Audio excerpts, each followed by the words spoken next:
Hello, hello, hello, and welcome. We're talking about the third film that Robert Eggers has directed and what inspired this series of reviews. The Northman, released in 2022. That's this very year. This is a good one. This is a good one.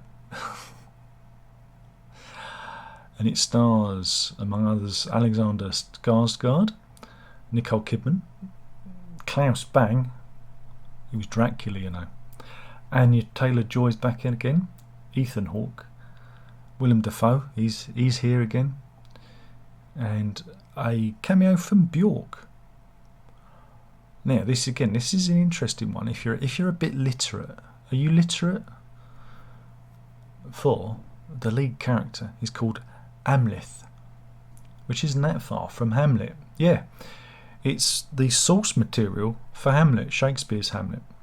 That's all you need to know, really.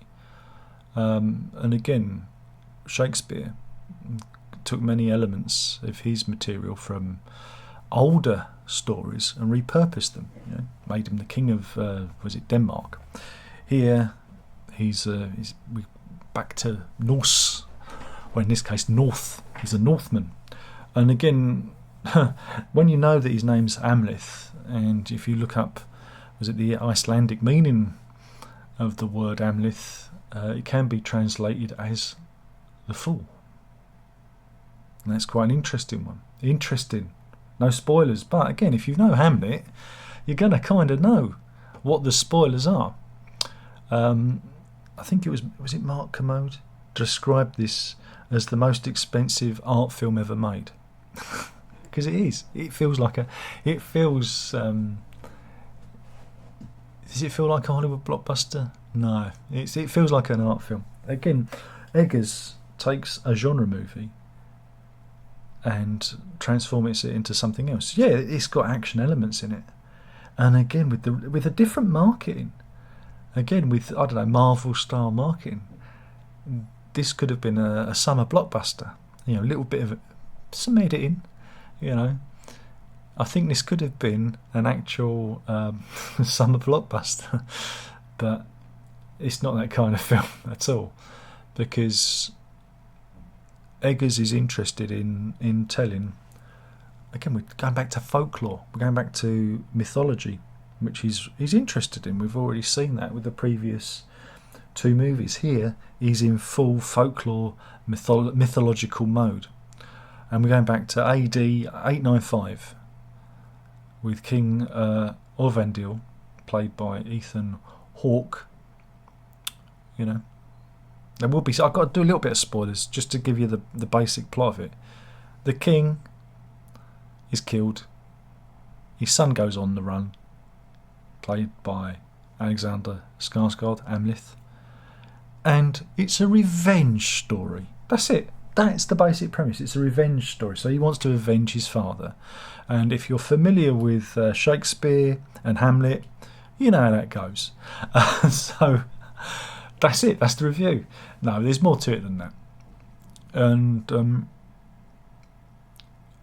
Eggers decides to really gets right in, because everyone's got the accents, and it's all very authentic.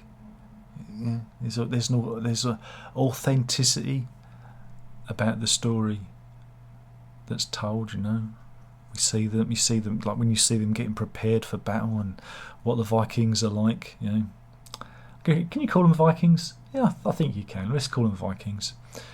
And yeah, I mean, it's a very linear, standard story of a boy seen his father killed, who grows up to then be racked by the idea of revenge, and how he goes about exacting that revenge. That is, again, it's a very plain movie compared to the other two. You know, in terms of the narrative, it's very plain, but it's what Eggers bolts onto it, because you have a big dollop of mythology. You have visions. You know, the family tree, prophecy, the idea of fate, and you can't escape your fate. You know, it's a very, again, fatalistic film, very male film. Men can be blinded by their fate and by their sense of what's right.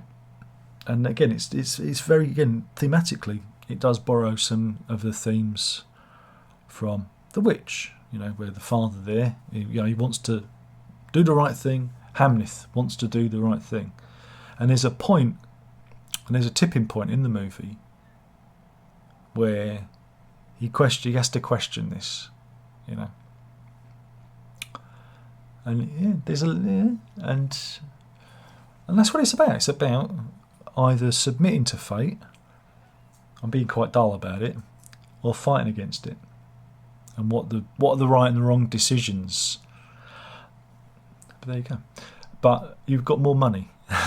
In this one, there's a lot more money on the screen, and there's some really great set pieces, like when they attack, it would have been a Russian village. That's all done in like a tracking shot. So you're right in there with Amleth, with these chopping skills, and they go into like berserker mode. So there's some really good set pieces in it. But it feels like a Shakespearean. That's the funny thing, is it does have a Shakespearean aspect to it, because you know we're so used to Shakespearean plot points, and you know that certain things are going to happen. And I said, well, as we watched them, I said to the missus, well, this is going to happen, and that's going to happen, and because I'm familiar with Shakespeare, because I'm literate, and so yeah, it's not as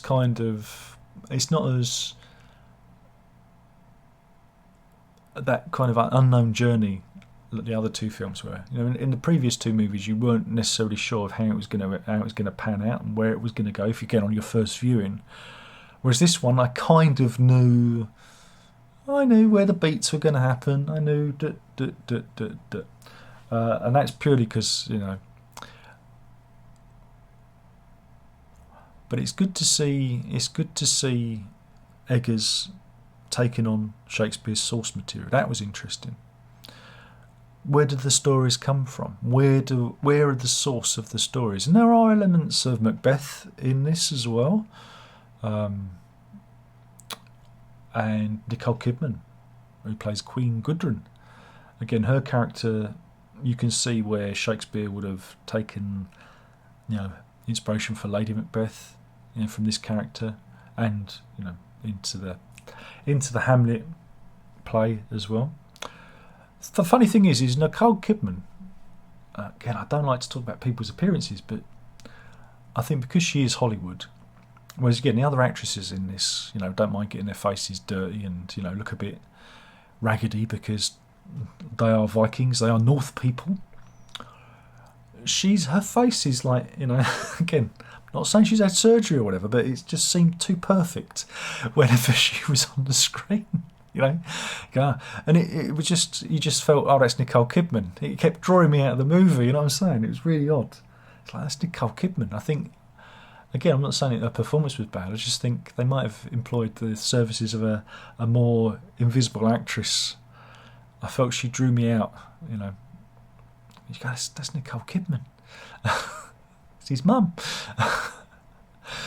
But again, Alexander Skarsgård does an amazing performance in it. Again, it's a very physical performance, and again, he's in peak physical condition. Again, he probably looked at my picture and thought, I can have a body like Darren's, and so he worked that one out.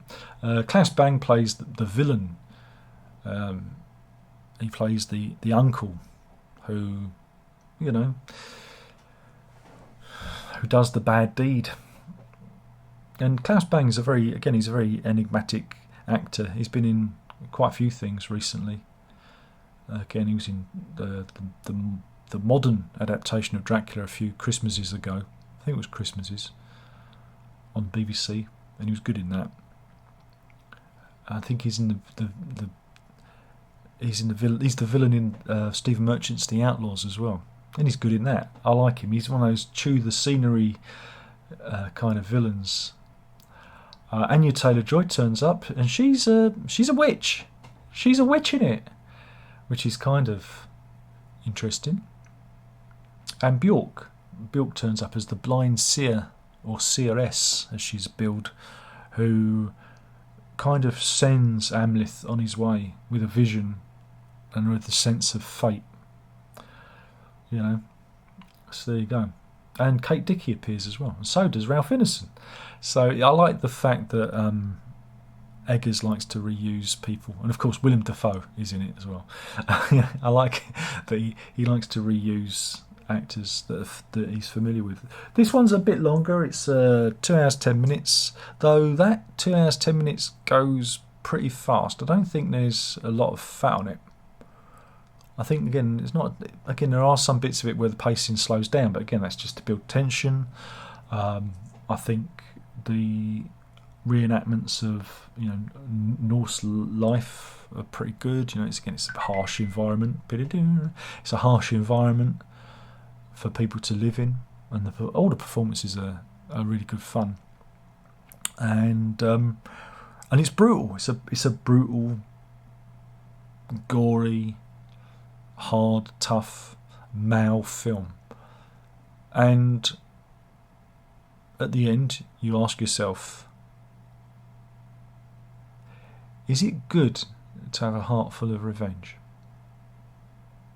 Because revenge will destroy you in the end. Yeah? He could have had a very different life.